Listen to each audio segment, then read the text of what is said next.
ರಾಜ್ಯದಲ್ಲಿ ಭಾರಿ ಸಂಚಲನ ಸೃಷ್ಟಿಸಿದ್ದ ಕೋಟೆಕಾರು ಬ್ಯಾಂಕ್ ದರೋಡೆ ಮಾಡಿದ್ದ ಖದೀಮರು ಅರೆಸ್ಟ್ ಆಗಿದ್ದಾರೆ. 4 ದಿನಗಳ ಬಳಿಕ ಕಳ್ಳರು ಕಾಕಿ ಕೆಡ್ಡಾಗೆ ಬಿದ್ದಿದ್ದಾರೆ. ಜನವರಿ 17ರಂದು ಮಂಗಳೂರಿನಲ್ಲಿ ಬ್ಯಾಂಕ್ ದರೋಡೆ ಮಾಡಿದ ಆರೋಪಿಗಳು ಅಲ್ಲಿಂದ ಎಲ್ಲಿಗೆ ಎಸ್ಕೇಪ್ ಆಗಿದ್ರು ಅನ್ನುವಂಥ ಸುಳಿವೇ ಇರಲಿಲ್ಲ. ಕ್ಷಣಕ್ಕೊಂದು ಸ್ಥಳ, ದಿನಕ್ಕೊಂದು ಊರನ್ನು ಅಲೆದಾಡ್ತಾ ಇದ್ರು. ಸಿಸಿಟಿವಿ ಸಾಕ್ಷ್ಯ ಬೆನ್ನತ್ತಿ ಹೊರಟ ಪೊಲೀಸರು ಕೊನೆಗೂ ರಣರೋಚಕ ಬೇಟೆಯಾಡಿದ್ದಾರೆ.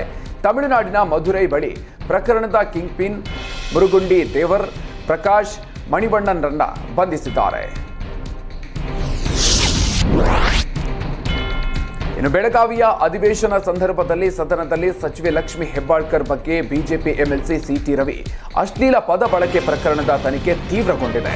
ಇವತ್ತು ಸಿಐಡಿ ವಿಚಾರಣೆಗೆ ಕಾಂಗ್ರೆಸ್ ಎಂಎಲ್ಸಿ ಡಾಕ್ಟರ್ ಯತೀಂದ್ರ ಸಿದ್ದರಾಮಯ್ಯ ಹಾಜರಾಗುವ ಸಾಧ್ಯತೆ ಇದೆ.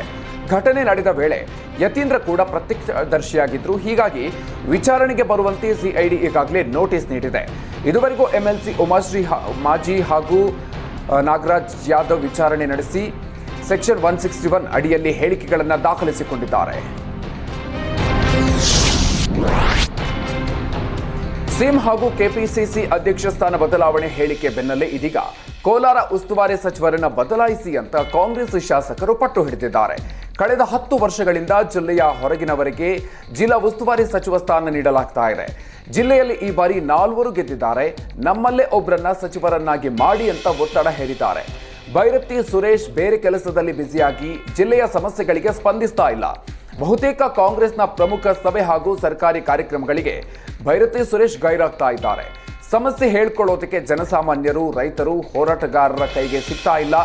ಸರ್ಕಾರಿ ಕಾರ್ಯಕ್ರಮಗಳ ಆಹ್ವಾನ ಪತ್ರಿಕೆಗಳಲ್ಲಿ ಮಾತ್ರ ಉಸ್ತುವಾರಿ ಹೆಸರು, ಕಾರ್ಯಕ್ರಮಗಳಲ್ಲಿ ಮಾತ್ರ ಕಾಣ್ತಾ ಇಲ್ಲ. ಜಿಲ್ಲಾ ಉಸ್ತುವಾರಿ ಸಚಿವರ ಕಚೇರಿಯೂ ಕ್ಲೋಸ್ ಆಗಿದೆ. ಹೀಗಾಗಿ ಕೋಲಾರದ 4 ಶಾಸಕರು ಉಸ್ತುವಾರಿ ಸಚಿವರನ್ನ ಬದಲಾವಣೆಗೆ ಪಟ್ಟು ಹಿಡಿದಿದ್ದಾರೆ.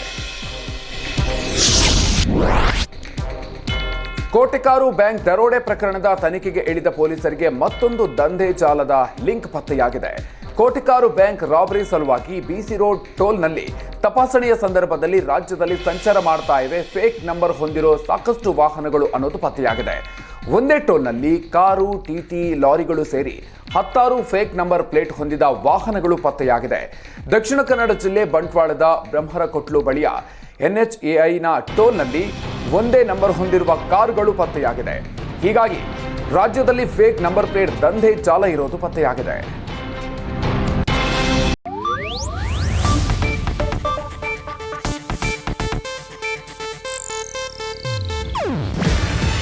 ಇದು ಏಷ್ಯಾನೆಟ್ ನ್ಯೂಸ್ ನೆಟ್ವರ್ಕ್ ಪ್ರಸ್ತುತಿ. ನೀವು ನೋಡ್ತಿದ್ದೀರಾ ಏಷ್ಯಾನೆಟ್ ಸುವರ್ಣ ನ್ಯೂಸ್.